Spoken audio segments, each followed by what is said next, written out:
What is shaken as we continue on this journey, on this just epic journey through the 80s?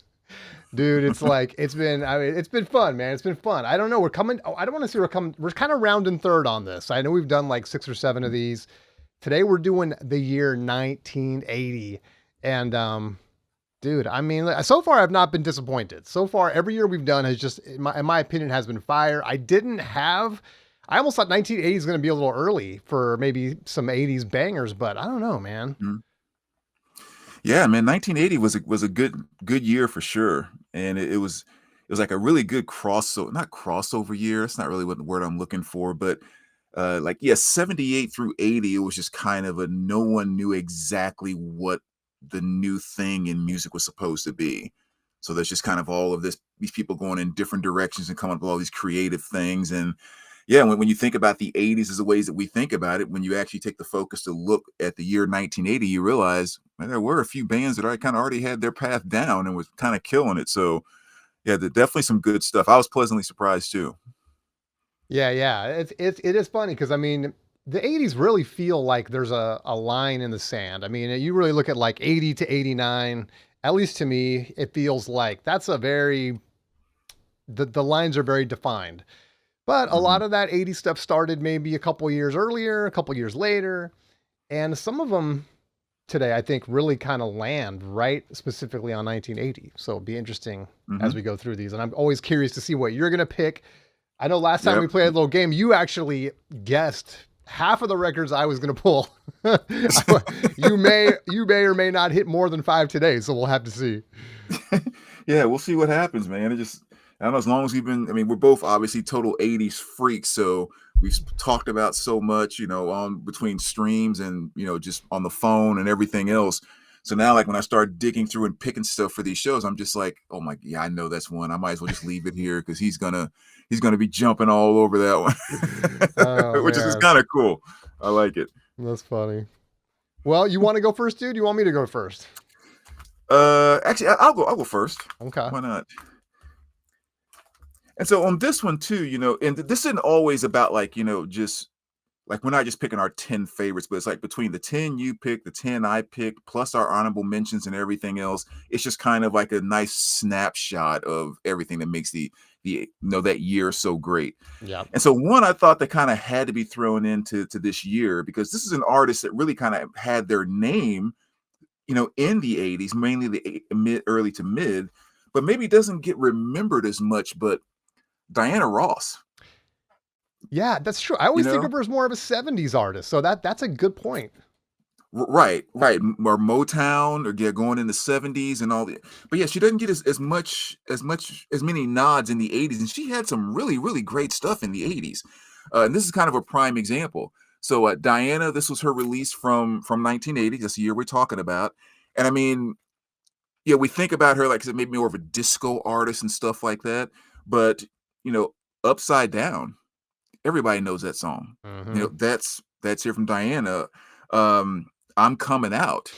Oh Just like yeah. what a absolute classic, just R&B dance. I mean, a song that's been sampled to no end, through hip hop and everything all over the place. I mean, that was from Diana, my bad, Diana in the 80s. So I mean, this album, just in those two songs alone, you can see the mega influence that it had inside of music. And yeah, I mean, I think she deserves to have her name kind of stuck in that conversation of an album that came out in 1980 that really kind of made its mark for sure.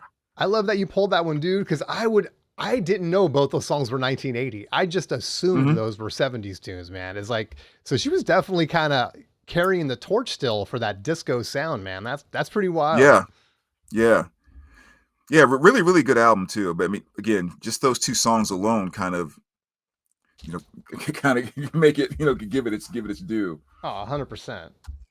Yeah. Yeah, that's a great one, dude. All Um, right. all right, first one up for me here. I'm just gonna kind of go out of order that I have these.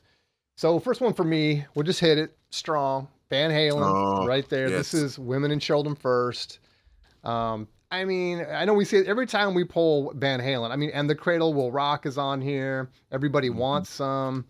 I mean, dude, yeah. See, okay, that's one. Yeah.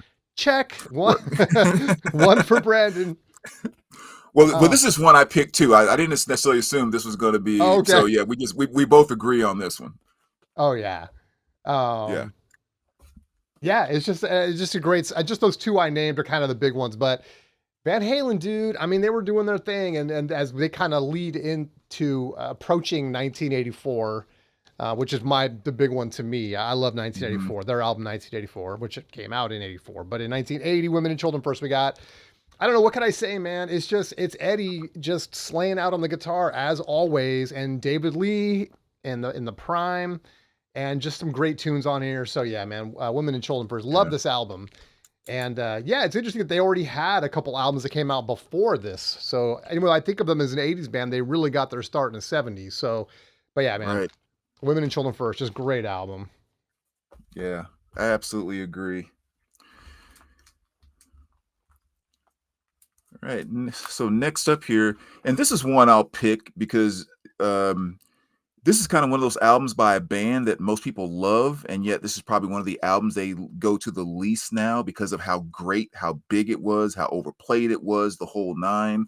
But 1980 was when AC/DC dropped Back in Black. You Yes. know, I mean, just such a just straight up classic hard rock album. And of course, this is right when Johnson took the helm, when what's his name died. And so you weren't quite sure exactly where the band was going to go. And they just didn't skip a beat and moved right into the 80s, strong as can be. And, and yeah, I really felt this album coming out in 1980 is the thing that really kind of kept AC/DC's cred going into the 80s. And, they didn't take a single step back from all the stuff that they had done with Bon Scott. So yeah, this album was perfect songs, perfect time, perfect timing. And yes, you have stuff like Back in Black, of course, Hell's Bells, Shoot the Thrill, You Shook Me All Night Long, of course. Just great, straight up classic rock radio type of stuff. I mean, they absolutely nailed it on this album. Yeah. And like I said, I think for most AC/DC fans, it probably is the one that they probably go to the least, I would think. But again, it's because those songs were just so played because they were so fantastic and so accessible to everyone. Yeah. People that weren't an AC/DC fan within the Bon Scott years, they would jump on the radio, turn on the radio, I should say, and yeah, when you Shook Me All Night Long came on, they were right on board. You know, so a very very accessible album that kind of introduced him to a higher, not a higher level, but a bigger level of fan base / crowd base. Yeah. Those are such classic tunes, dude. When I think about that era, it's like, yeah, that's the kind of stuff you'd hear on the radio all the time. Maybe even more than like Van Halen. I feel like Mhm. AC/DC was like front and center, man. You would hear those songs on repeat. Yeah, yeah. I mean, again, great songs, safe songs at the time, like I said, for radio stations to play. Hmm. Even if you were a pop radio station, oh, you're allowed to play this. They were going to be playing, whatever else at the time, like harder stuff in it. But yeah, it was safe.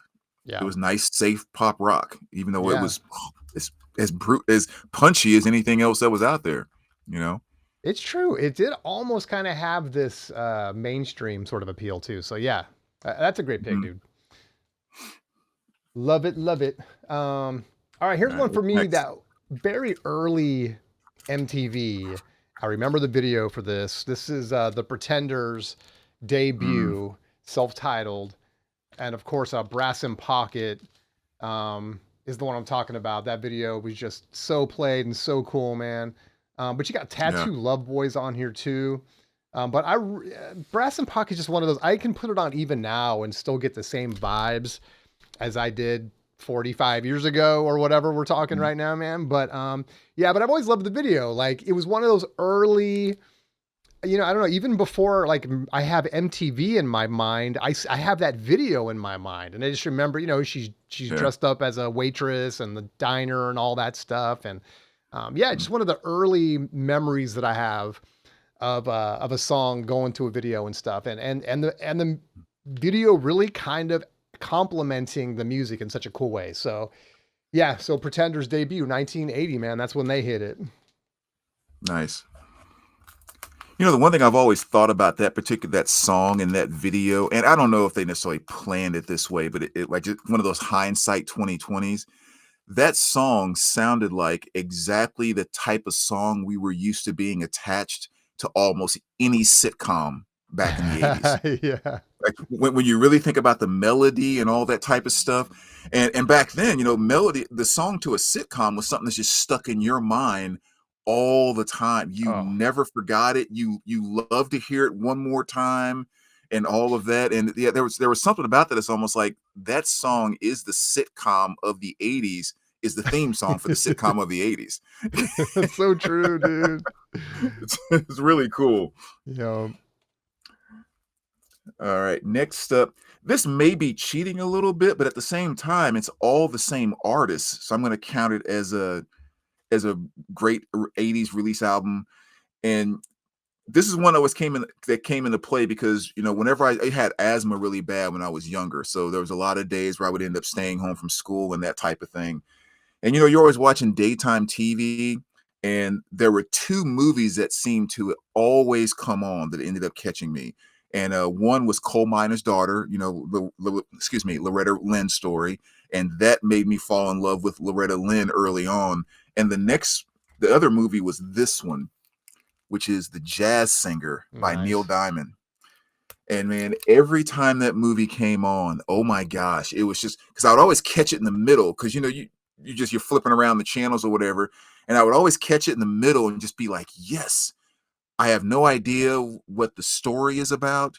I don't know exactly where this spot is in the movie, but I'm gonna sit here and just watch it and wait for the next song to come up and wait for the next song to come up because every single one of them I'm just loving. And of course, the grand finale at the end when he sings America, you know, and finishes it off with the big, like the whole Neil Diamond thing. Like that just blew my little mind at the time. There was just something so awesome about that. And I had no idea who Neil Diamond was. Like none of that stuff meant anything. It was just the music. Yeah. And this, yeah, this to this day, I mean, this is still an album that I play all the time. And it just plays like a Neil Diamond's greatest hits, basically. So no surprise. You know, you have Love on the Rocks, Hello Again, of course, the song America, um, you know, Summer Love, Hey Louise, You Baby. I mean, just on and on and on. Every single song on this album is just absolutely fantastic. And it made me a big Neil Diamond fan before I ever knew who the heck he was. It's funny when you say like you'd always come in somewhere in the middle.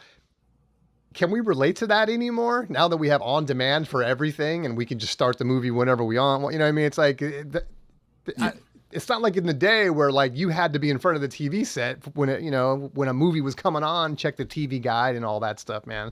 So yeah, right. I love that because you're in so many movies I caught that way. Just catch parts of it here and there because you would just come in somewhere Mhm. in the middle or whatever. Yeah, I mean, there's, I think we've tricked ourselves into thinking that, you know, being able to get all of this right now and ever we want is like such a good thing. And I think that just the human side of us has gotten tricked into thinking that that's actually that's better, you Yeah. know, from an enjoyment standpoint, and I understand why and all of that, but I think it's just like with vinyl, how so many of us got tricked that, oh, this MP3 is the better, and then they just like realize, no, there's too much lost.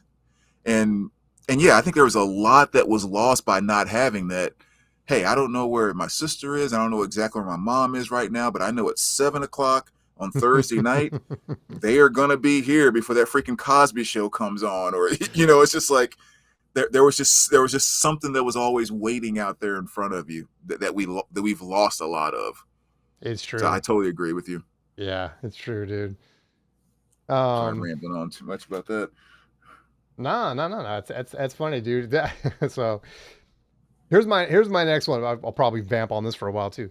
But and this is a banger, dude. I think this is the biggest banger probably to come out of 1980, and yet I think it's one that no one is expecting. This is going to be a real surprise, a hidden gem for people, man. 1980. Of course, I'm talking about Pac-Man right here, Oh, dude. The Amazing Adventures of Pac-Man, baby. The huge banger to come out in 1980. But yeah, and of course I popped this up as kind of a joke. But you know what's funny is that Pac-Man came out in 1980. And this album was released right along with it, apparently, with the arcade machines. And it's got like, the graphics and stuff, the original, like, fonts and stuff, which I love. Here's the only part I don't understand. What is this rat doing on that cover? There's no rat on Pac-Man, folks. But everything else is cool, man. We got Pac-Man, we got the ghost, we got all this stuff. And the reason I show it is just because, yeah, man, arcade games, dude. I mean, Pac-Man coming out in 1980, the year we're talking about. And I can remember just, at the day, it wasn't even about arcades necessarily. All the convenience stores, or whatever you want to call them, in California, we call them like liquor stores, even though I wasn't there to buy liquor. But, and I can remember right where I was when like Pac-Man came out. I can remember in my head which location had the Pac-Man machine, and which one had the Dig Dug machine, and which one had the Tempest machine, and which one had the Spy Hunter and Centipede and stuff. And I don't know, just so cool growing up. I loved arcade games, and the fact that everything back in the day, dude, if you remember, was like 25 cents. A soda was 25, a candy was 25, a pack of trading cards, 25 cents, an arcade game, 25 cents. So it was real easy to divvy your money up and be like, all right, mom, can I get a couple bucks? She gives you $2. You go down. All right, I'm going to get 4 games, 2 candy, 2 soda, boom. And it just, there was no math involved, dude. It was real easy. So, but anyway, it's kind of a joke, but also a big part of the 80s. And really, to my memory, 19, and I know they came out a little earlier than that, but which arcade game that came out that was bigger and more sort of, I don't know, changed things more than Pac-Man did? The Pac-Man Fever song, if you remember, Pac-Man Fever was really big at that time and stuff. So, but anyway, so a little tongue in cheek there, but yeah, Pac-Man 1980. Yeah, no, when it comes to 1980, that definitely deserves props, man, because that was huge. I mean, that changed the whole landscape right there. Yeah. All right, next up here. Let me go this route. Change it up a little bit.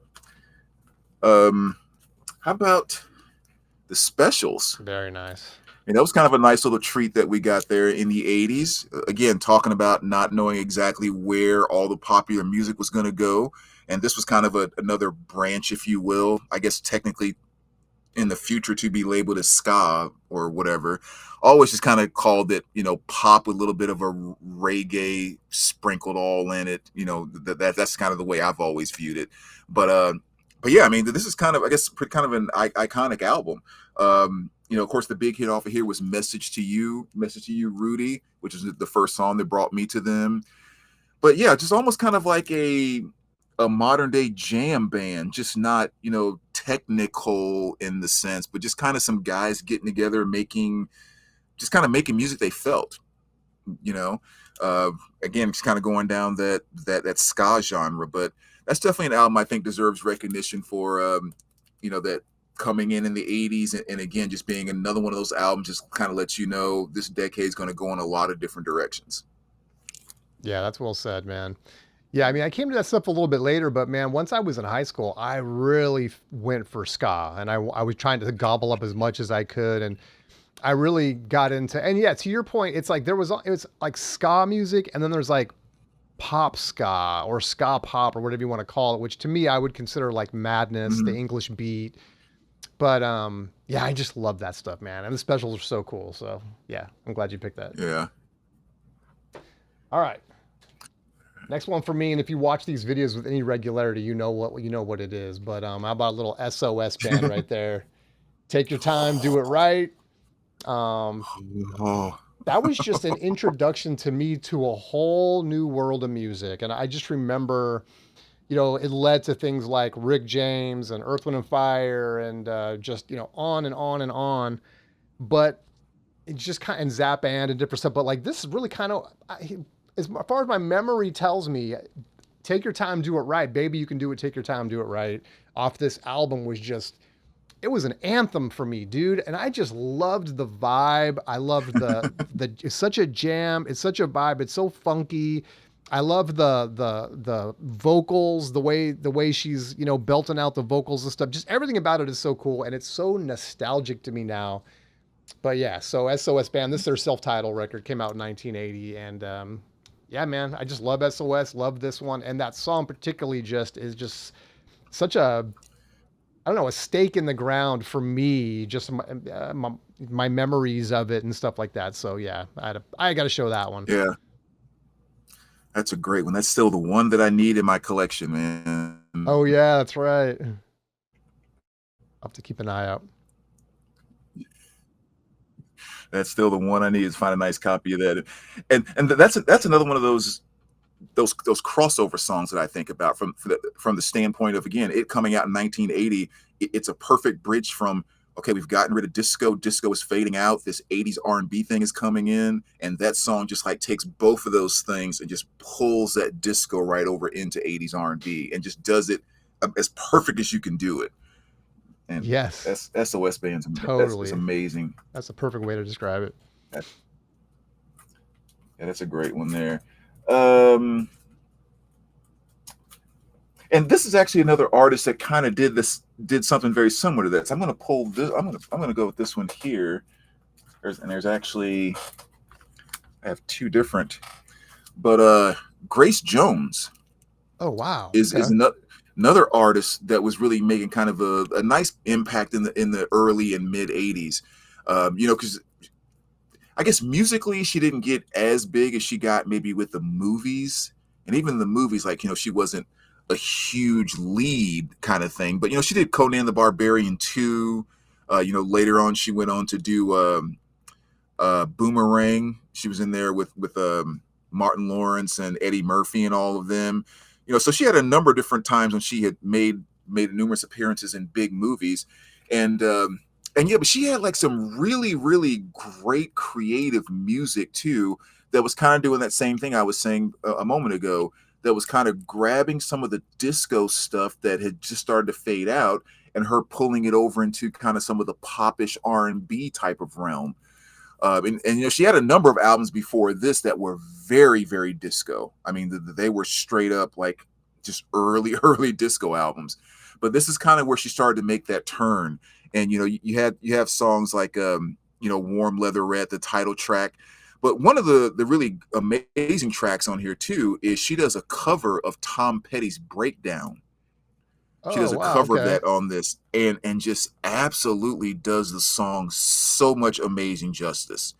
I mean, she's not changing the tempo, and she's keeping it right where Tom had it. She's just basically vocally just doing her own cover of it, and it really fits her and her vocal delivery. And yeah, just when it comes to entertainment, again, not a maybe as big of a name as some stars, but she's definitely one that has my respect as just about any, because to be such a like a down to earth, normal, like every time you ever saw her in anything or behind the scenes or whatever else, she's intelligent, she's laid back, she's kind, she's almost like sweet and almost not shy, but just very kind of just sweet kind of thing. Mm. But then when she starts to express herself artistically, like there's no limits to what she'll do dress wise and how creative she's willing to get with her music and stuff like that. She's just lets her mind go wherever it goes.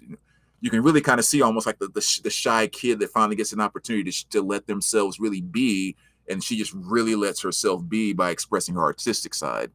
So yeah, so there's actually kind of two different covers to that. That's why I pulled out both there. Oh But cool. yeah, really, really cool stuff, man. I love Grace. I I love that you bring her up so much, and she's someone that I in fact I was surprised to see her on a 1980s album, and then I was even more surprised for you to say had done a bunch of stuff in the 70s because I wasn't aware of any of that. I remember Mm-hmm. her when she started doing the movies, and she kind of started getting a little more in the public eye and stuff like that. But Right. I need to check her stuff out more, man, because I know you hold her in high regard. I need to check out her stuff, man. Yeah, definitely. Okay, next one is we got no King of Pop today, and I said this last time, but we do have the Prince, and we got Dirty Mind, 1980. Looking good, looking good. Of course, I got to show the back, of course, when it comes to this. Oh no, this isn't the one, but it's still got a nice little, Prince chilling right there. But yeah, man, Dirty Mind, When You Were Mine, another great one. Uptown is on here. Head is on here.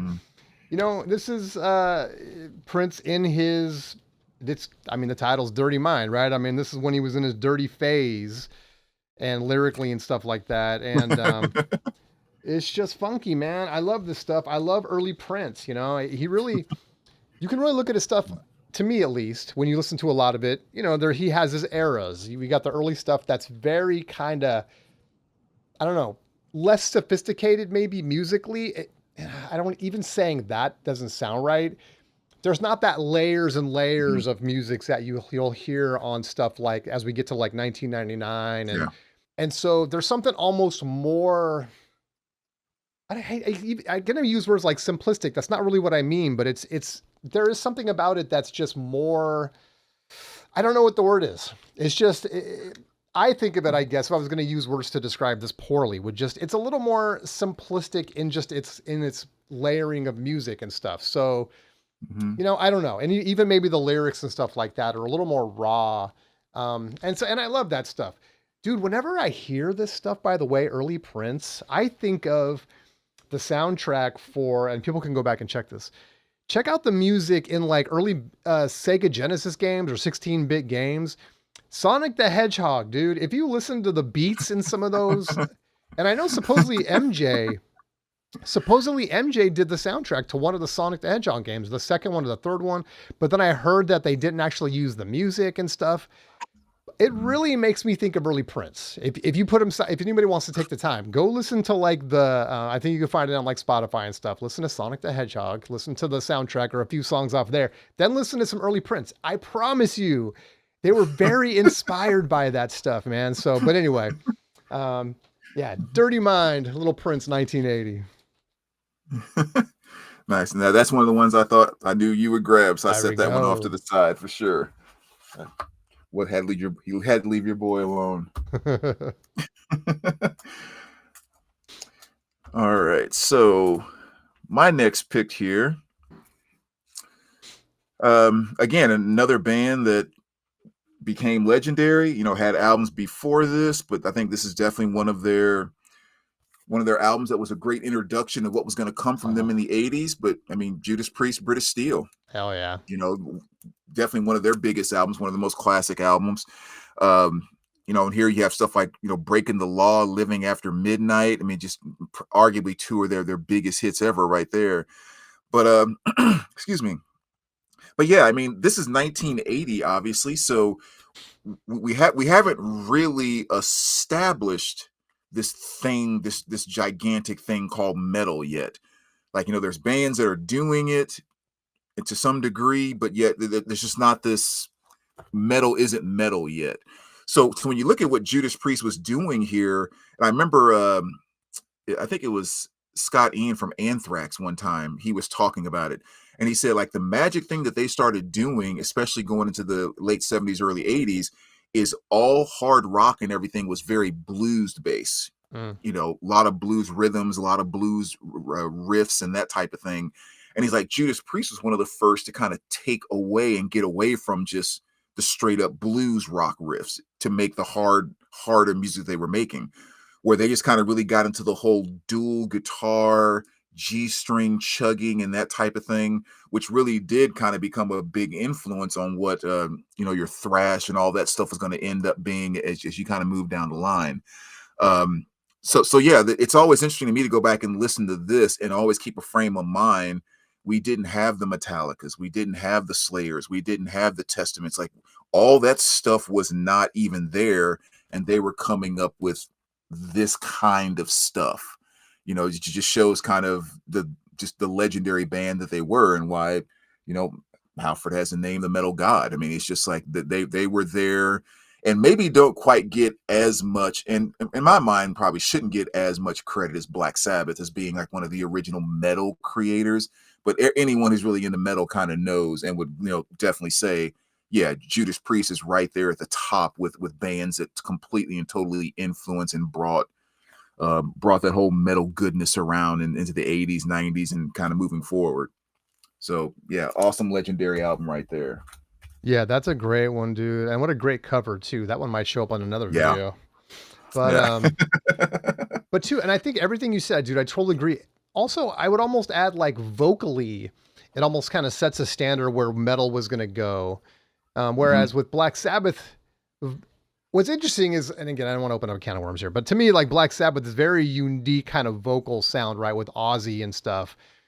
Not really where metal would go. It kind of just like musically, yes, but like when it comes to Ozzy's vocals, I feel like he really kind of cornered that. And uh that record you just held up is almost more where like the vocals would go with like metal and stuff like Hmm. that. It's kind of the way I think about it. So with Judas Priest and stuff. So, but yeah, that's a great Yeah. record.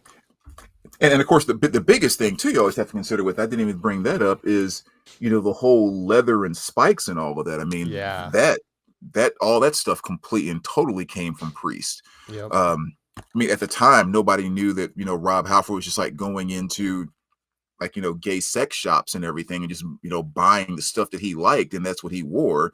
But it's like people didn't care, which is also one of the cool things that I've always loved about that aspect. Is I think it also goes to show that people like to think of, like, guys or girls that are into metal and stuff like that as being a certain type of person, and like not accepting of these type of people, or they're all bros, or they're all like all that kind of stuff. And it's one of the things that I always always kind of throw out there. Is like, when you look at this world of metal, it's like one of the people at the top of this game that everyone worships and calls the metal god is an openly gay man, and nobody cares.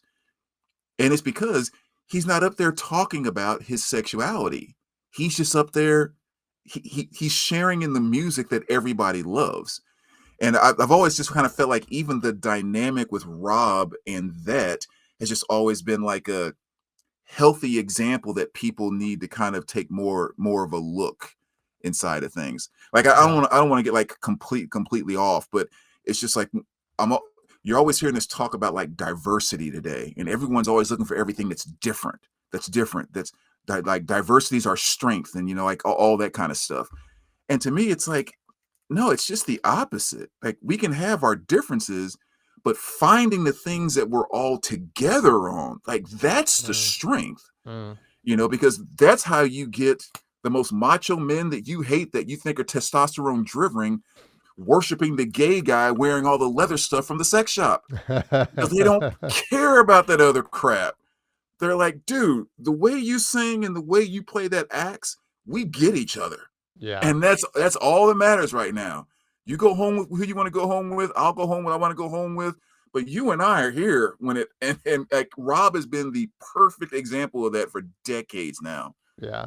So they said not to get too deep into that, but that's just something that just kind of seems like, people, you're seeing the formula right here. Like, find your commonalities, not focusing on your damn differences all the time. Come on. Yeah.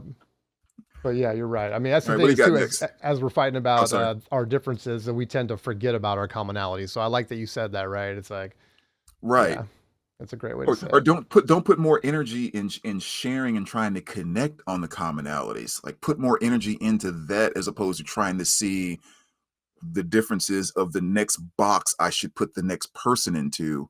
Mm. No, try to find the box that you all can jump in. Like, that's what it's all about. Yep. Yep. Well said. All right. Next up for me. Well, look at I'm gonna go ahead and hit some hard rock, some metal here.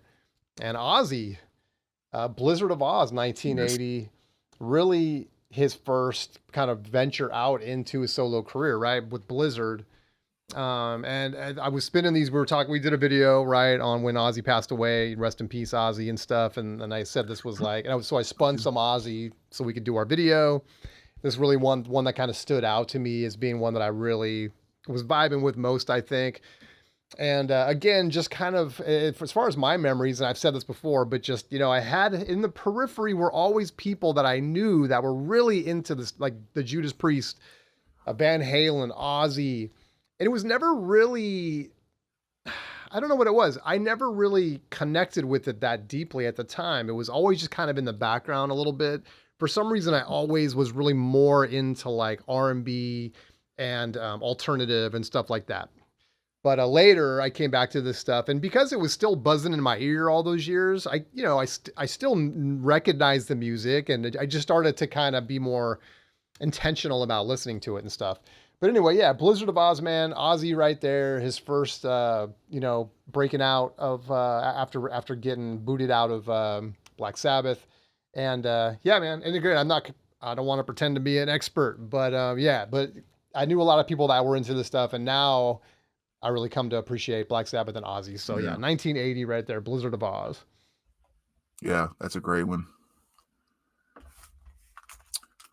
All right. My next pick here. Again, a guy's been doing it for a long time, so maybe sometimes it's easy to forget which of his albums fell right on 1980. And I'm talking about the one and only Bruce Springsteen. He Nice. gave us The River in 1980. Nice 2 LP. And again, this is one I'm sure that everyone kind of knows all too well, so I won't go into like necessarily a ton of detail about it. Um, I definitely kind of like the emotion on this album, especially some of the slower stuff that he got into, like the title track, "The River" and stuff like that. His early albums are very classic albums, but there's also something about that rambling type of vocal delivery that he would do on his early albums.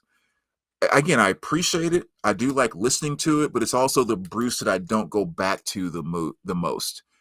It's like the one where he's doing like, I don't know if you know what I'm talking about on that. It's like usually when he's doing his storytelling and it's like, Hmm. come on, Mary, let's go down by the so. We're gonna ride on the something something. Take my car down. It's like, dude, stop and make a verse. Like, can I get a sentence? Like, is there a period in there somewhere? And Right, right, right. like sometimes that stuff just gets a little okay. That's just. But I mean, obviously, it was a thing that started his stardom. So there was something special about it.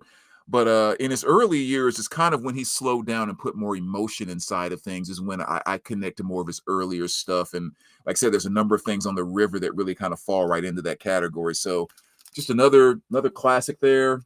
Again, Bruce Springsteen, The River, definitely a classic record from 1980. Nice. Yeah.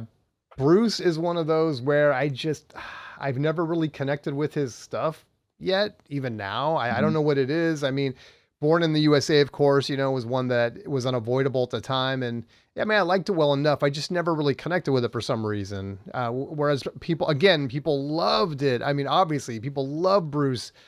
And he's one of those guys where I feel like, man, what am I missing? I think you've said similar things maybe about like Grateful Dead and stuff. I feel like Bruce is Mhm. is almost like one of those guys for me where, and Bob Dylan is another one where it's like I'm supposed to love it, but I don't Right. know, man. I just don't get it yet.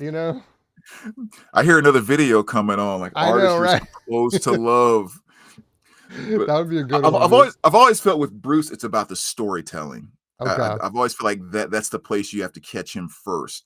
With his grit of his delivery, it usually does add a lot of emotion to oftentimes the amazing stories that he's laying out. Because there's plenty of his albums that I just don't really find much appealing about it. Like yeah, it's an okay album. I like listening to it. These couple songs were okay, but I'm not going to go back to this album on a regular basis.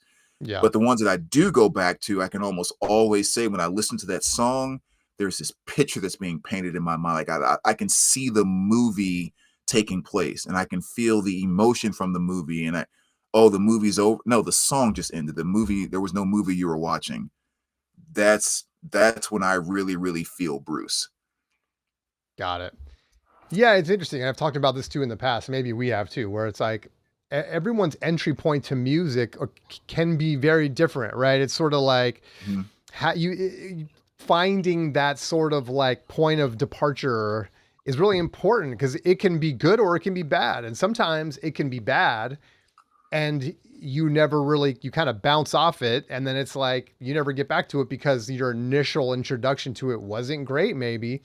And then other times you find just that right spot and it's like, oh, you just totally get it. And then you go in deep and you just love it and you just want to hear all of it. Yeah, and I got to find the right Yeah. entry point when it comes to Bruce. It's funny, even talking, I was comparing him to Bob Dylan. For me, the entry point to Dylan almost was like they just did this Timothy Chalamet movie, right? Mhm. What Oh do you yeah, call it? Biopic, biopic or whatever. yeah. That was so good, that movie, and I enjoyed it so much that it was like I could appreciate his music more so than I like ever had. So it's just weird. Mhm. You just never know where that sort of connection is going to come from. Yeah, exactly. Okay. These are my guys, and they were all over the early 80s, and particularly with the lead singer that I love so much. I put them on a pedestal. We're talking about Journey. They got Departure, and this is the one with Any Way You Want It on it. That's probably, at the end of the day, my favorite Journey album, song, rather. I think it's so perfectly Journey. The way it's back and forth with Neil Sean and Steve Perry, and I've always said about them, when it comes to a power duo, when you talk about like a lead guitar player and a singer, for example, and I could say that, use the same argument for like Van Halen with Eddie Van Halen and David Lee Roth, and just there's something really Mhm. special about Neil Sean and Steve Perry. I think that maybe people that don't appreciate Journey miss a little bit, which is just, you'll hear Steve Perry come in and just do an amazing vocal on a verse, and then there'll be a guitar part from Neil Sean, which would like top it. And then you Mhm. almost feel like now Steve Perry feels like, all right, now I got to top that. And then now Steve Perry comes in again. Now I got to top that. Any Way You Want It off this album really is the perfect example of that, what I'm Yeah, talking about, that yeah. dynamic is the guitar solo just go and go and go into the end, and just when you think it's over, it keeps going, and then just when you think Steve Perry is over, he keeps going all the way until the Mhm. fade out. It's beautiful, and I love it.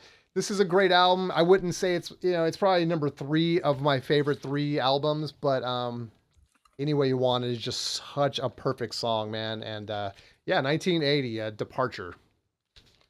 Yeah, totally agree. And yeah, that's one of the ones I put off to the side and wasn't gonna pull it on you because I knew you were going that route. I appreciate you. That's that's a great, yeah, but because that one's definitely on my list too. Yeah, I love what you were saying about Any Way You Want It because that really is the best part of the song that you described at the end, like when they go through the guitar solo and it comes out, and then it's almost just like the little miniature jam session that they do at the very end of the Yeah. song, where they're just kind of riffing and then Perry's not even singing lines. He's just singing any and then just kind of holding and doing whatever he wants to do with way at the end. And it's just kind of a, and then like the chorus in the background still singing I mean, yeah, that's just it's like, God, you guys faded it too quick. Like there was, if we could just hear the rest of that tape, like what was that you faded out at the end? Cause you know it was freaking amazing. It's true. That But, song specifically, I have to turn up the volume at the end so I can hear right. Steve's final, because he's hitting these notes that are like so perfect. I mean, Yes. you said it perfectly too. I love that you said like they're riffing back and forth, and you don't get that a lot with vocalists who can stand up to a lead guitar player like that, and that's why, Mhm. honestly, I always think of Van Halen, and I don't know, to me, they're like two peas in a pod, Van Halen and Journey, and people will go, what? But it's that dynamic. It's that relationship between the vocalist and the guitar player, and how they just elevate each other. It's just, yeah, it's just Mhm. awesome. Yeah.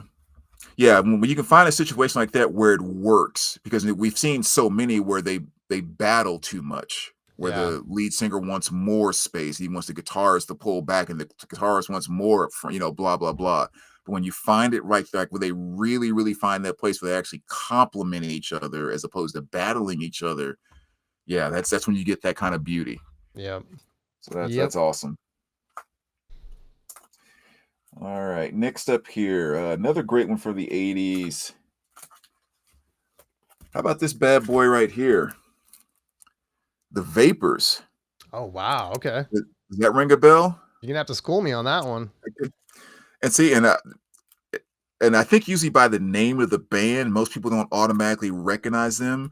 but when I say turning Japanese, Oh yeah, of course. Yeah. exactly, and that's what it is. It's like, oh yeah, of course. For whatever reason, nobody knew the name of that freaking band, but Yep. everybody and their mom knew that song. It was absolutely fantastic. But Yep. and that's kind of why I picked them, is because yeah, they're not a huge band name, but it was just one of those songs. Again, when I think about 1980, hey guys, here's a leg of what you're going to be experiencing coming up here in the 80s. This is going to be your MTV pop new wave type of stuff, and they were doing it early on. Um, and this is kind of I think just that song alone, like there's nothing else on here that was anywhere near the hit that Turning Japanese was, but I mean it's still all that same great 80s new wave sound and all of that. The thing I think that is also a great representation of the 80s in that particular song is not only is it fun, is it kind of silly and all of that, but as kids we were singing it. If your parents heard you singing it, they weren't thinking anything about it. But the fact that he was talking about masturbating, Oh, to really? I didn't know that. go to, oh yeah, see, like all the way to this point in time, like that's what the song is about. Like, I got your picture. No one else is around. I think I'm turning Japanese. He's talking like squinting and everything when he's having his orgasm, like turning Japanese. Oh man. Yeah, and a lot of people didn't know that. And just like She Bop by Cyndi Lauper, for the most part, most people didn't know that was about masturbation either.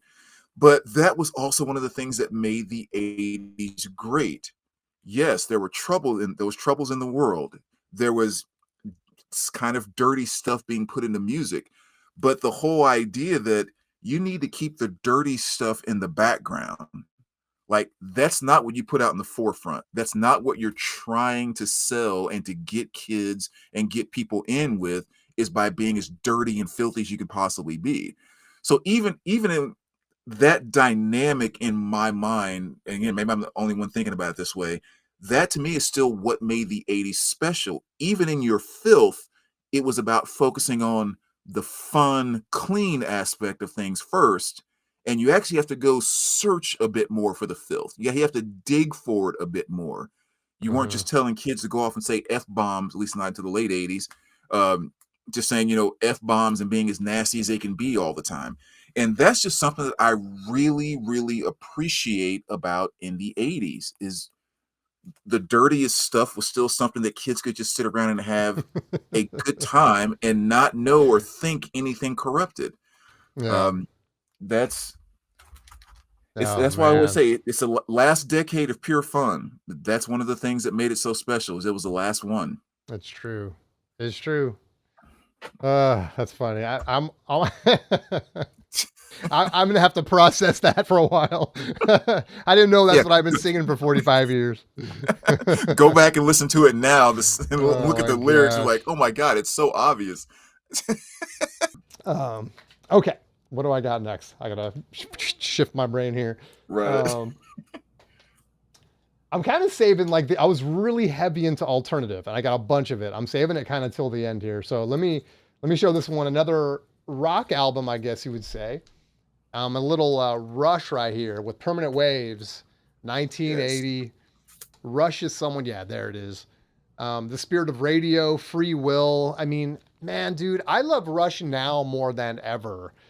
And part of it is because, like I was saying before, they were sort of in my periphery. I didn't have the Rush albums or anything. I just, for whatever reason, I just wasn't out there buying the hard rock stuff or the metal stuff or any of Mhm. that.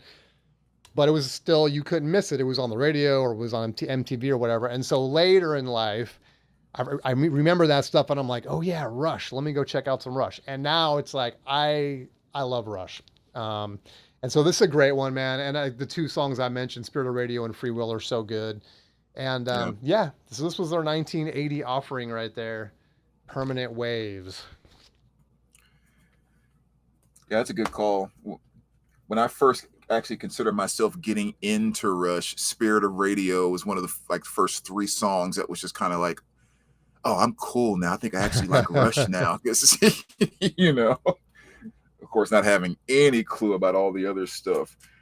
Um, all right, so Yeah. next up here. let's see. Let's kind of take it back to the 80s R&B a little bit, because again, that's you know, 1980 was kind of being a fresh start of going from a lot of the disco and type of R&B that was taking place in the 70s and what was going to become 80s R&B, and the Jacksons were a part of that. Yes. So, you know, the Jackson Five, I shouldn't say Jackson Five, but the Jacksons, I guess, is when they're all grown up. This is Triumph from 1980, and you know, of course, you had the big hit on "Here Can You Feel It," Mm. you know, which they kind of had the video for, because you know the new technology that's starting to make its way out in the 80s now, where ooh, watch the lines go like this, and you're like, whoa, it's so awesome, man. Just appreciating those small new things like that. But yeah, I think that is another segment that the Jacksons and even Michael Jackson sometimes gets a little bit forgotten about, is that transition from Motown in the 70s going into the 80s before we got Off the Wall and all of that. You know, there were some cool Jackson albums in there that had some songs that really had some good staying power. Excuse me. And quite frankly, if they would have just been Michael songs, MJ songs added to any of his other albums, they could have been some pretty big songs, you Yeah. know. So yeah, the Jacksons definitely kind of had their nice space in that late 70s to early 80s, even though they were never as big as Motown and of course what Mike became in the early to mid 80s. But yeah, that's another good one there, Yeah, worthy of mention.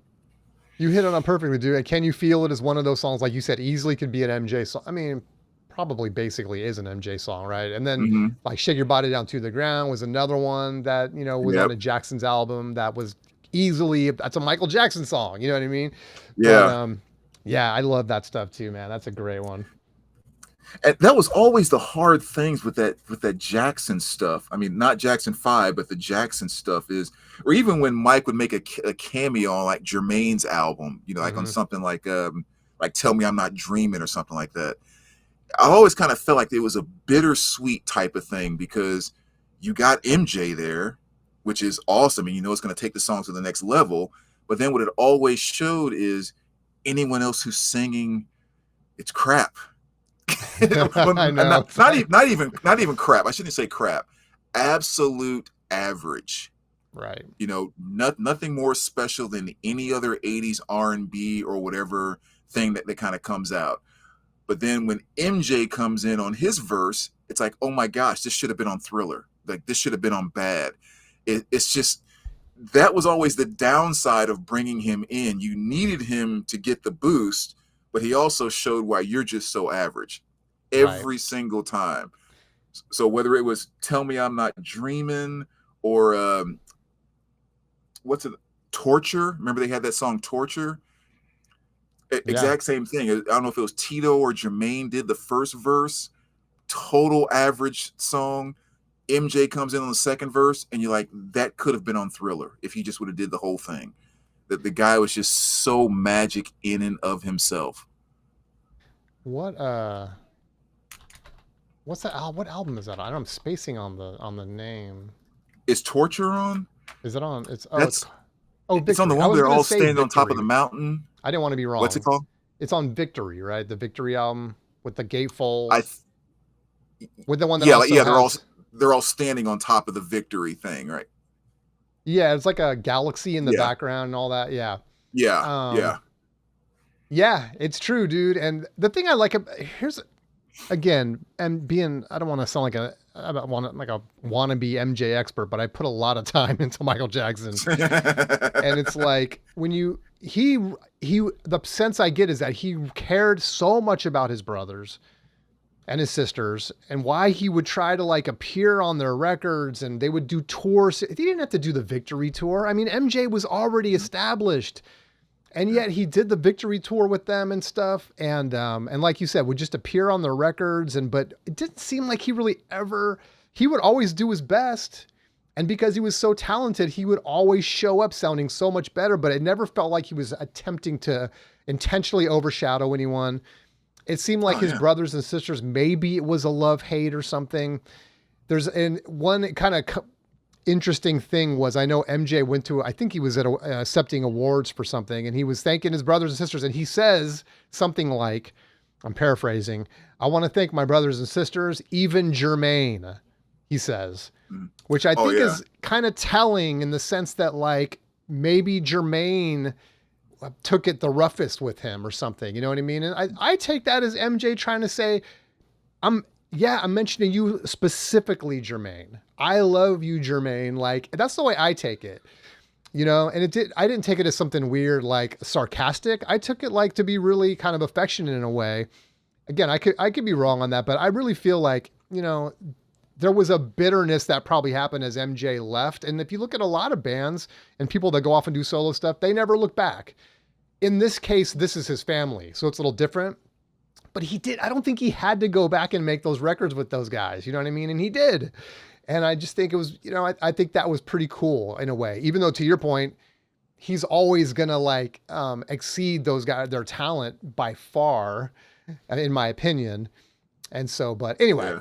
I just thought that was interesting. Yeah. I think I remember exactly what you're talking about. I think it was when they did Motown 25. Okay. Where it was right after the Jackson Five had performed, and right before he did that legendary performance of Billie Jean, Yep. and he said that in between, and what I can't remember who it was, but someone was talking about that same thing, and they said what they thought it was that you know, they were all on Motown, and Jermaine was the one that had left Oh, and okay. went to some other label or something like that.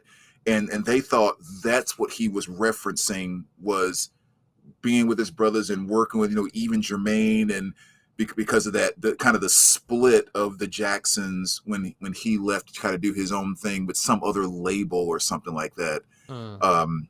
But somebody had that theory. I don't remember who it was that was talking about it.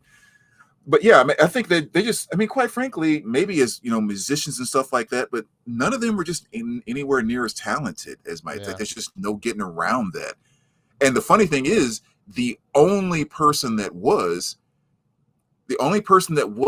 better when Mike came on to do a duet with him, or, you know, to appear on their album, was the only other Jackson that made it huge on their own, which was Janet. Mm-hmm. Which, like, to me, that tells me a lot right there, that Michael, even whatever few things he did with Janet Jackson, he never took a Janet song to another level or a Janet performance to another level, because Janet could actually stand on her own and was kind of, you know, able to match, if you will. So to me, it's not surprising that she's the only one that really, really had that gigantic solo career. I don't know if that makes sense, kind of what I'm saying right there, but Yeah. it's like the other guys, you weren't talented enough. You weren't. Right. Yep. You were talented. It is Obviously, you were what the it is. Jackson I mean, Five. You were talented. Yeah, but you couldn't hang on the same level as MJ, and Janet was kind of the only one that could come close to hanging on the same level with him by herself. right. Yep. Well said. Yeah. All right. We're There's gonna a lot of break other into stuff to take out, I guess. no, no, no, no. We're gonna break into my I got a little list of alternative here. What we called it or modern rock, we called it back in the day. Of course it's not modern rock anymore, but I guess they call it post punk, I guess people are calling it. Alternative. Yeah. And we'll start here. This is probably the most well-known one. And we got Devo, Freedom of Choice right here. And of course this is the one with Yeah, I knew Whip that It one. on here, but this is so I'm going to name a bunch of songs. Yeah, there you go. And maybe the average listener isn't going to know, you know, about Girl You Want or Freedom of Choice or Gates of Steel or, you know, Mr. B's Ballroom or whatever. But man, I listened to this stuff to death back in the 80s. And I love so much about these records. But Whip It, dude, I mean, damn, want to talk about an influential song, an anthem, a goofy video and stuff, you know, and Mm-hmm. even though these guys showed up prior to this, you know, for a couple, at least I guess 2 albums, I think, and they showed up, I Mm-hmm. think, on like Saturday Night Live, and people got to look at who they were, and it was like they were almost like mannequins or robotic in their movements on stage, and the sounds they were producing just made you feel like this is like the future. This is some geeky version of the future or something, you know? I don't know what's up with those hats, man, but there's something about that guitar that sounds so crazy and futuristic, and the drums and stuff. But anyway, yeah, I mean, whip it, dude. It's like it's just as much as any other song to come out of the '80s. How iconic and how much of an sort of an anthem was that? Whip it good. People just walking around for all time now. Whip it good, you know. Hmm. And Yep. yeah. There must have been something in the contracts in Hollywood that required you play a clip of "Whip It" in every single '80s movie that was made. I mean, that song was everywhere. So yeah, that's one I knew you would go for right there. So I laid back on that one Appreciate it. because that's a fantastic one. I only got so much to pick from. That's why, you know, I know Brandon's got the huge collection, so he always hooks me up with, he knows which ones I have and don't have. So Right. Well, here's one I'm going to go with. I'm pretty sure this was 1980, if I remember correctly. And this is actually one that I can't necessarily say was my absolute favorite because I'm not even necessarily a gigantic fan of this artist. But I feel like it's one that you have to recognize in, from 1980 in terms of just that absolute significant album. But Double okay. Fantasy, John Yeah. Lennon and Oko, or geez, Yoko Ono, if I can get that out of my mouth. Uh, again, I've never been a gigantic Beatles fan. I probably like some of their individual solo stuff better than overall just kind of the Beatles. And even with their solo stuff, I'm extremely picky. But yeah, I mean, this is Lennon. I guess getting ready to go into the '80s. Sadly, with all of that. But yeah, this is just kind of an album that's definitely very well renowned in that regard. And even the songs I don't necessarily really like, it's easy for me to understand how other people do, but to Mhm. easily appreciate why other people do like them. With stuff like Just Starting Over and things like that. So yeah, I had no problem at the very least, kind of giving this album just kind of the credit that it's due of being something significant that really made 1980 kind of a special year in music. Right. Yeah, when it comes to the, like you said, the solo stuff, I'm really kind of a greatest hits guy, and even with John Lennon, Hmm. you know. In fact, I really wanted to pick up that double LP they just released not so long ago, maybe a couple years ago, that has like most of his like best stuff that he did solo. So I'm gonna have to pick that up at some point. But yeah, no, that's a great, I mean, Yeah. classic 1980 album, dude. Mm. All right, so next up for me is we're gonna keep on this alternative train here. Next one is gonna be maybe my favorite Cure album, Mm. depending on my vibe, how I'm feeling or whatever. But 17 Seconds came out in 1980. To me, this is the most early Cure sounding album. When they did Faith and 17 Seconds are almost like spiritual cousins. This is the one that kind of stands out to me a little bit more. I love this album, man. When I picked this German copy up recently, it sounds so good, and I spun it, all the way through and stuff. And it's just such a great reminder. And when it came to The Cure, man, I listened to all this stuff from cover to cover all the time, going into like the mid to late '80s and stuff. So it was just such a, Mhm. I don't know, just a great reminder of how really great this album is, man. I don't know that it actually gets the credit. 17 Seconds, it's so good.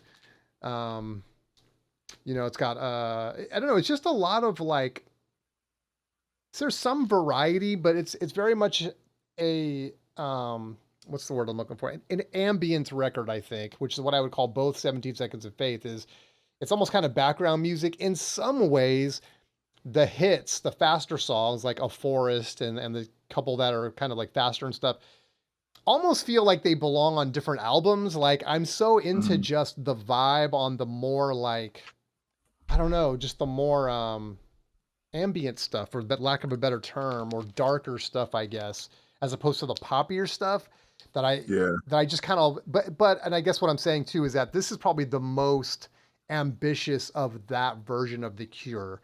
And so yeah, I love this, man. 17 Seconds, Nice. 1980. Just a great album. I totally forgot about that one. All right. So next here, let's go with a man that's already popped up in a couple of our other years that we've done. Um, the one and only Peter Yes. Gabriel. Yes. We got Melt Face from 1980. Um, yeah, I mean, Peter was definitely kind of, putting out a lot of good stuff. I mean, even kind of, prior to 1980, but yeah, between his first solo album all the way up through kind of I mean, he was just kind of putting out like a number of killers just back to back to back.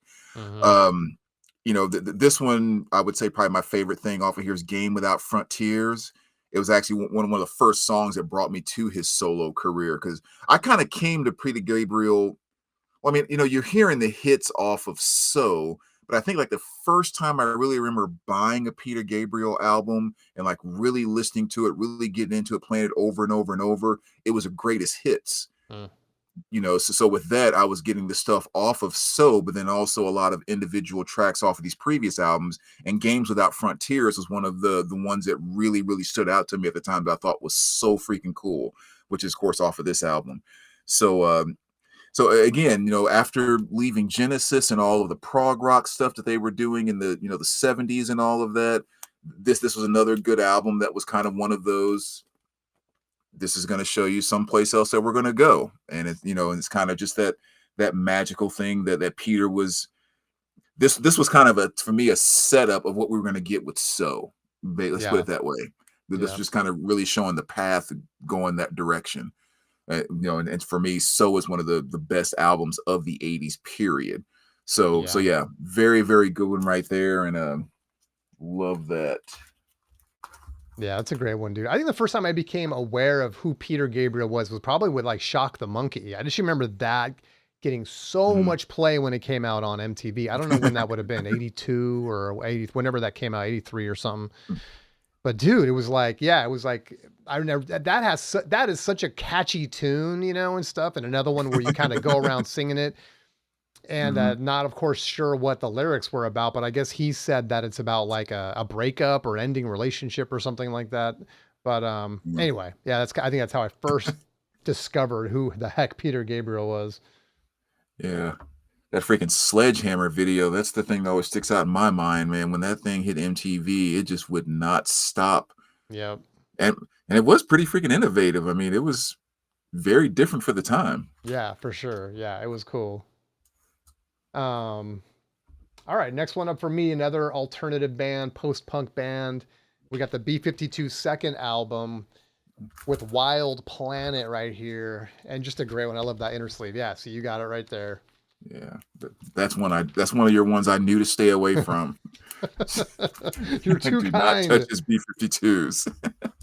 dude. The B-52s, and almost more so here. Their self-titled album is great, and it's Mhm. got Rock Lobster and 52 Girls and 6060842, I think, and all and different. It's a great album.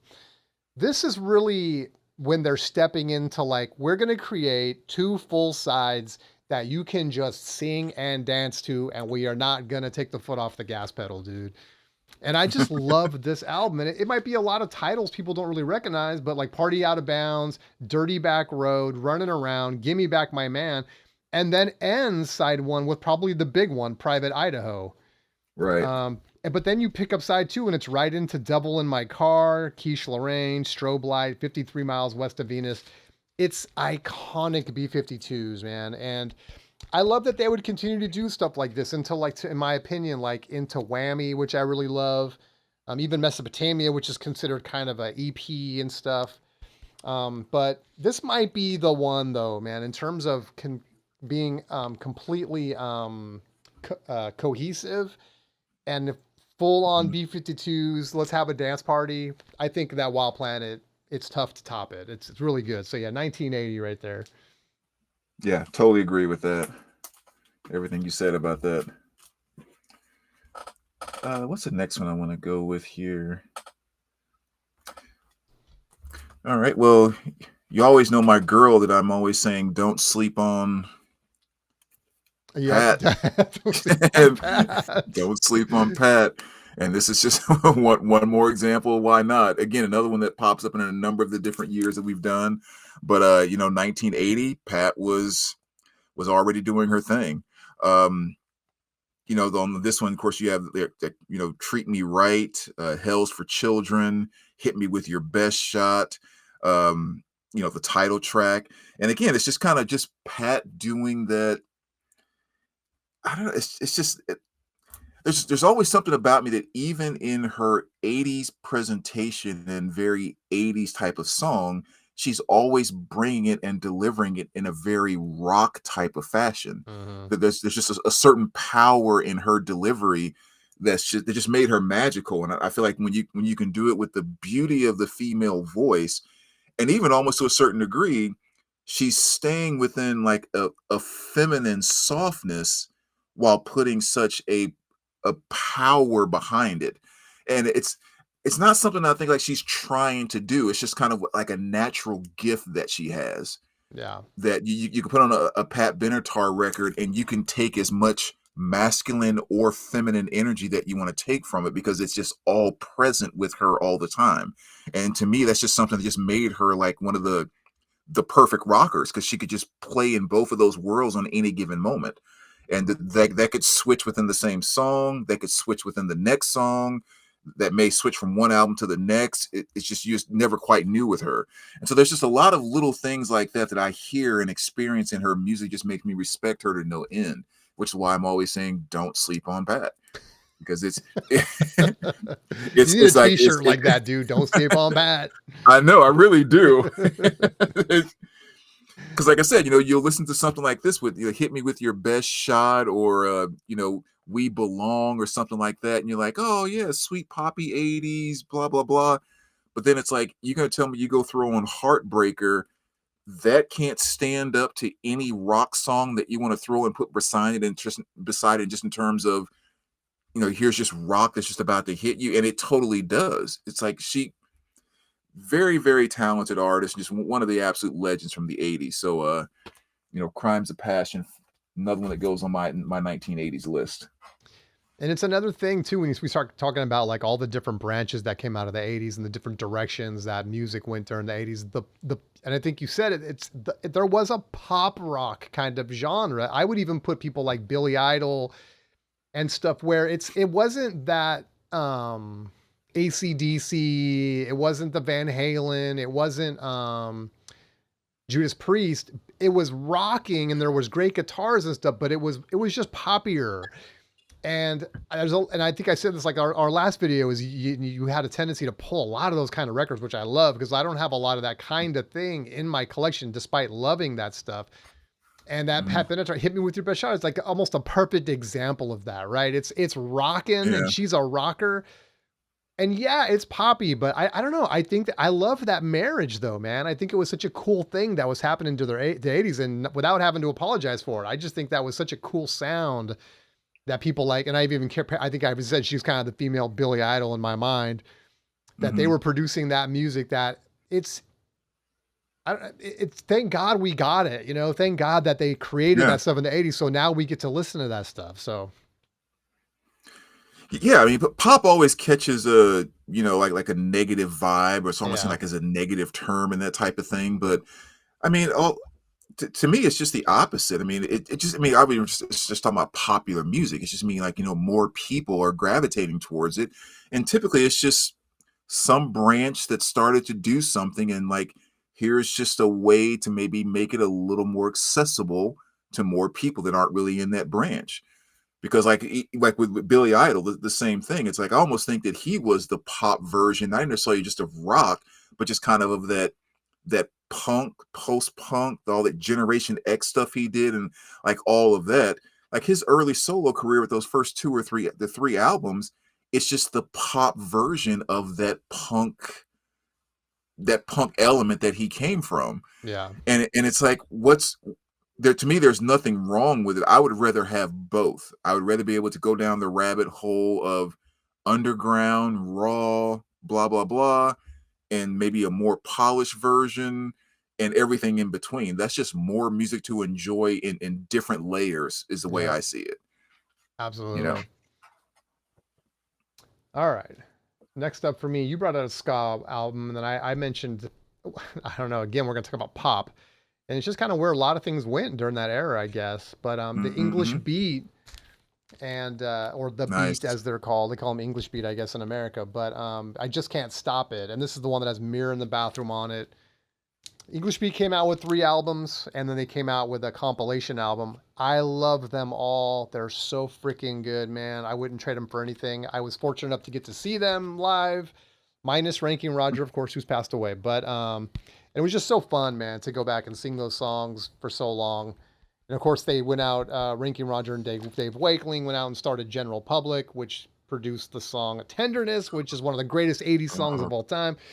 But yeah, yes. what a great little band and a great and they talk about being able to write songs with Dave Wakeling writing just some amazing tunes in the English beat, man. There's just so much great stuff. And so yeah, this might probably their most well known or considered because it does have their probably their biggest hit Mirror in the Bathroom on it, but and a great cover and stuff. So yeah, man.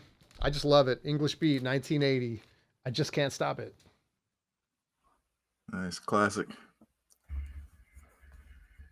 All right. How many more do you have?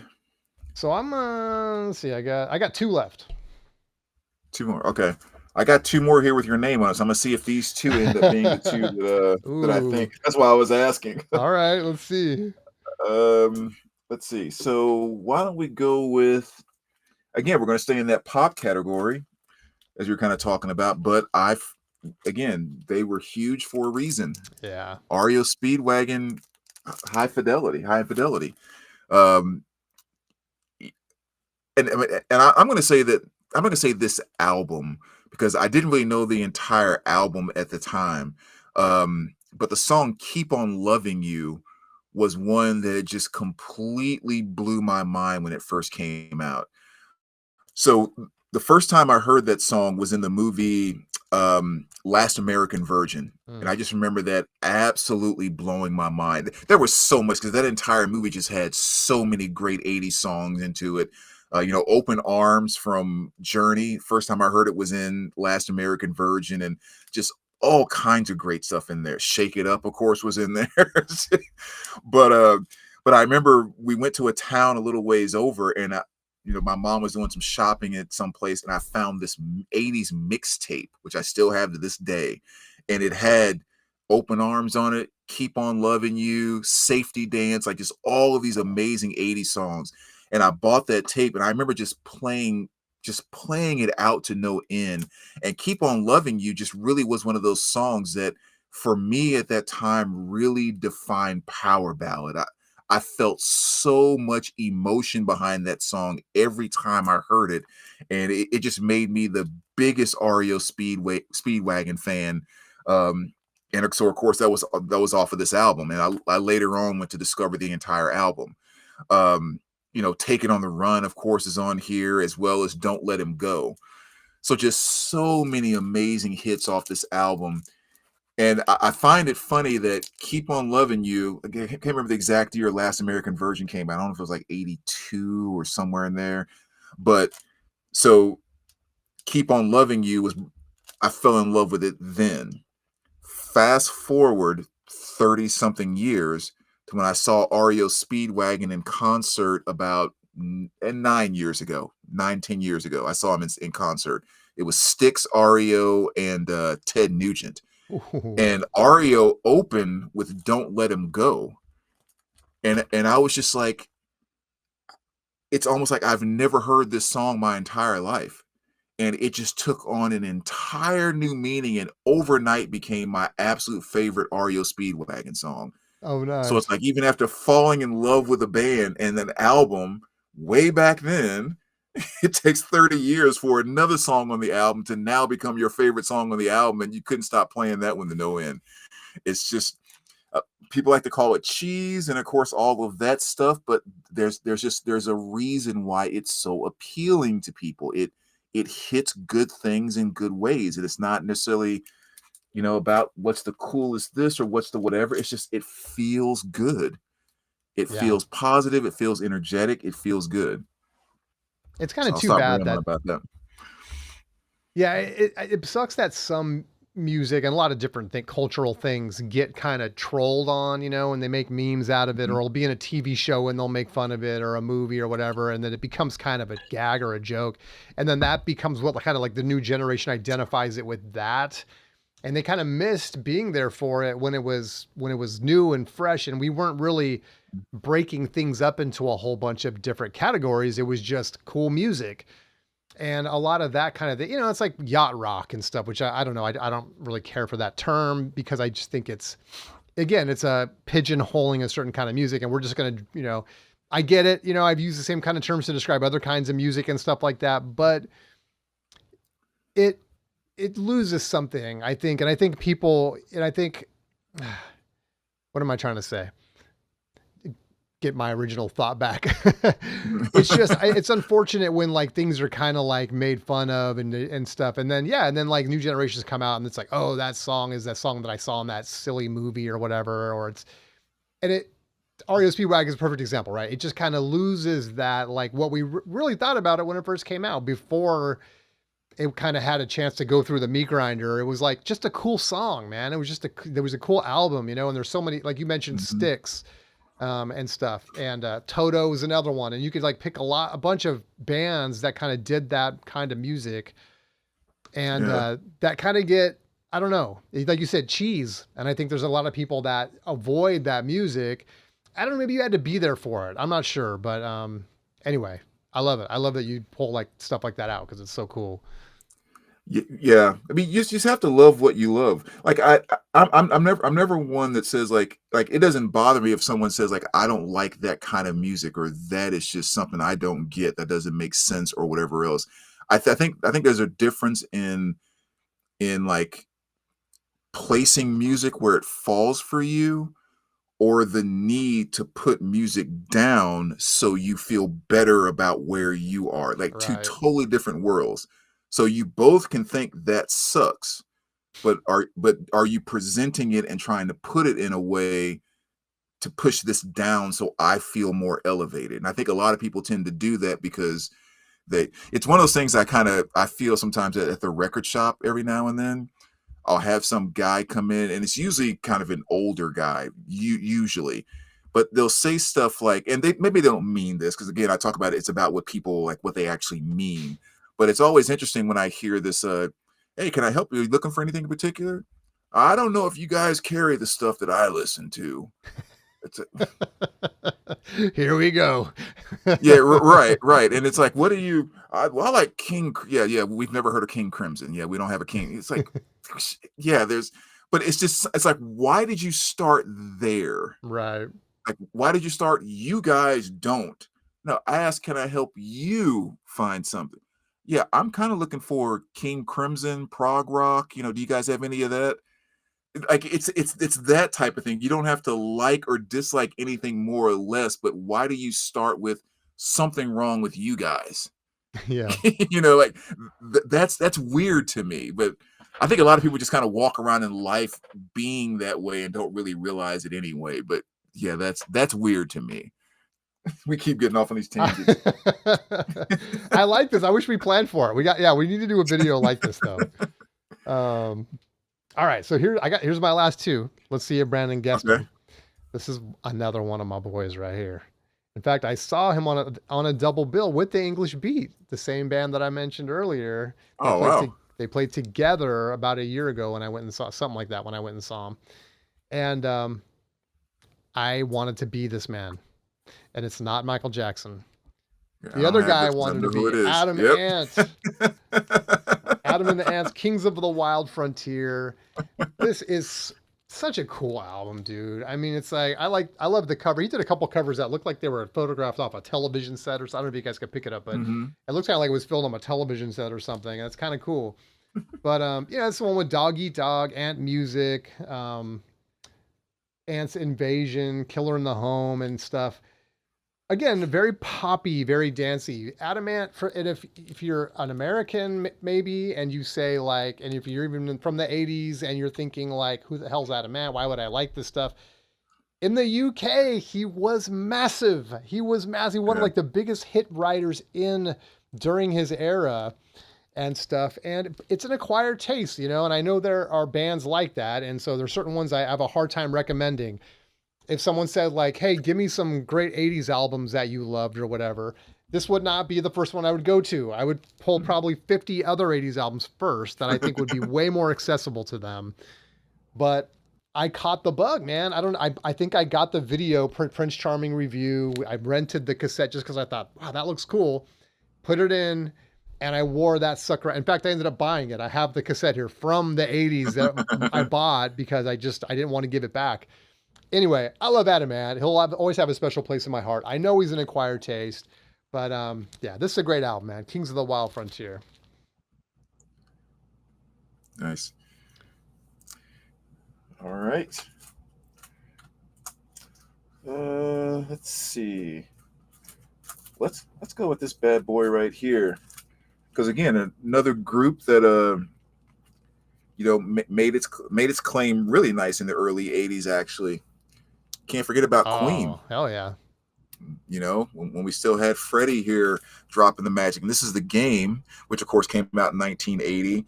And I mean, this is one where you get Another One Bites the Dust. Nice. You know, one of the first 45s I remember my mom ever buying for me was Another One Bites the Dust. I remember she went to the store and came back with Another One Bites the Dust and Celebration by Kool and the Gang. Oh, hell yeah. So, of course, we played the heck out of those. But I mean, yeah, I don't have to talk a bunch of detail about Freddie and all that. I mean, everyone here kind of knows Queen. Maybe this is an album that's a little bit forgotten about. You know, just in terms of when you're looking at, I guess, some of the bigger hits and stuff. I mean, of course, you had Crazy Little Thing Called Love on here as well. But Another One Bites the Dust, I think, is a song that, again, people, if they've heard it a gazillion times, or in most cases just one more time, it's not something they go back to, I think, to listen to very frequently. But it's because it was such a massive hit. It was played everywhere. And another one of those songs, too, where when you pay attention to the lyrics, I think a lot of people don't, you know, but when you go back and listen to it, and he's, you know, basically talking about like drive-by shootings and, you know, that type of thing. It kind of slips your minds. Yeah, exactly. It's like, you know, talking about like walking down the street, like with his hat on, brim down low, like, you know, cocked and ready to go. And then like, just like pulling out his gun and blasting people, you know, so you have to kind of wonder too, well, if that comes out today, is that considered blah, blah, blah, blah, blah. But I think just with his delivery, we're just so used to listening to the beat and the groove of it, of course, and waiting for the chorus, that most people really don't pay attention to the actual lyrics of the song. Yeah. So kind of an interesting thing maybe to go back and revisit it today, but classic that definitely belongs in the list of greats in the 80s for 1980. NWA should have did a cover of Another One Bites the Dust. Probably. It's funny because that's remember we did a video where you mentioned how they use the Survivor song in Rocky, right? Rocky 3 or whatever. Oh, Rocky yeah. That was, and you Rocky said you 3. couldn't remember the song they wanted to use. It was that one, Another One Bites the Dust. I went back and looked at it. Yeah. And that's why I think it was, now I'm not getting that wrong, am I? Oh no, it was, or was it We Will Rock You? Am I messing this up? Maybe it was We Will Rock You. No, I think it was Another One Bites the Dust. Okay. I think you're right. Unless we both could be wrong, but I know it was one of those because I'm thinking, I wonder if it was We Will Rock You because it was like that don't. Anyway, I guess Stallone thought of it as like punches being thrown. And then they ended up, he liked having that same kind of rhythm. And then they ended up not using the song because they couldn't license or whatever. And then they did, what song is it that we're talking about now? Eye of the Tiger. Eye of the Tiger. Yeah, exactly. So anyway, whichever one it is, but yeah. Yeah, now you have me questioning when I'm supporting you. Yeah, we have to look it up. I'm gonna look it up. We'll cut this out again. I'm gonna cut a lot out of this. So Sylvester Stallone originally wanted Queen's Another One Bites the Dust, yeah, for Rocky 3. Okay, and then they went for Eye of the Tiger. Okay, yeah, so you're right. The band denied the rights. I wonder if they regret that. Yeah, no kidding. How big that was. Yeah, massive. Put Survivor on the map too. Like who would have heard? Who would have thought of Survivor? You know, if it wasn't for that song. Right. And it's really weird too because like it's not like Rocky 1 and 2 were big. Like those Yeah, movies I were know. huge. So you would think Rocky 3 was so big that a band would be like, "Yeah, throw us out to the world. We'd love it." Yeah, I know. That's weird Yeah, when you think about it, but I don't know. that's true. I didn't even think about that part. All right, last one on my list. A little record that came out by Susie and the Banshees called Kaleidoscope.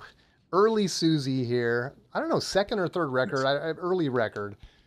And it's got some cool tunes on it. I love the inner sleeve on that one too. Cool picture of Susie right there. Susie That's Sue. cool. But this one's got Happy House. Christine is probably the big one on here.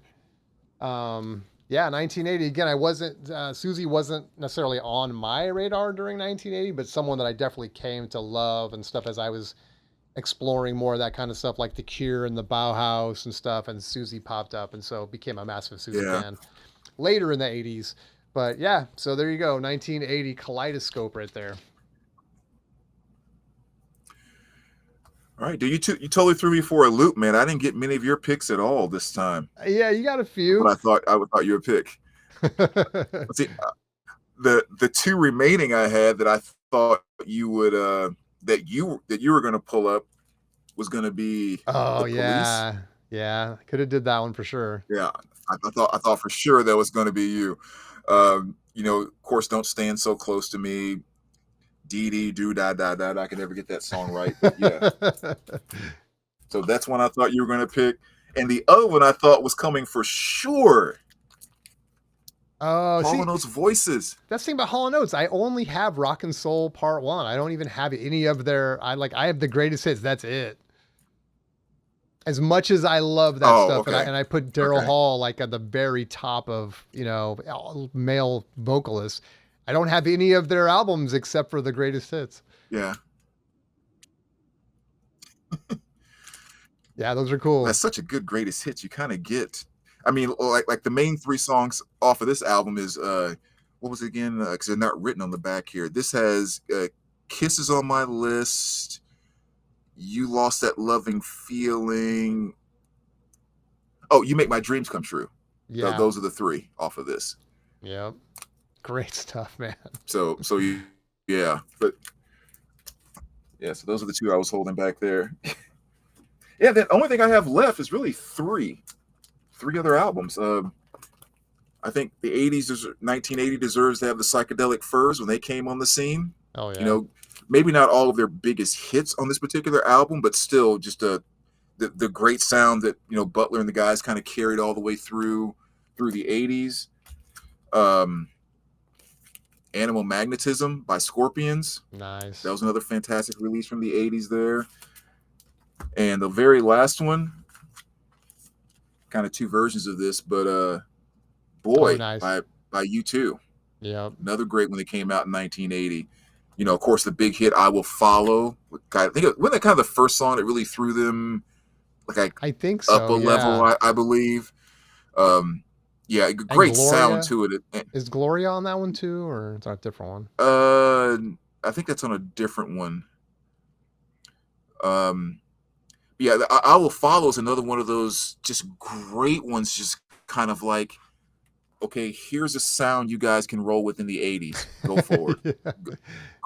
Go ahead and start 150 bands off of this sound with this guitar tone.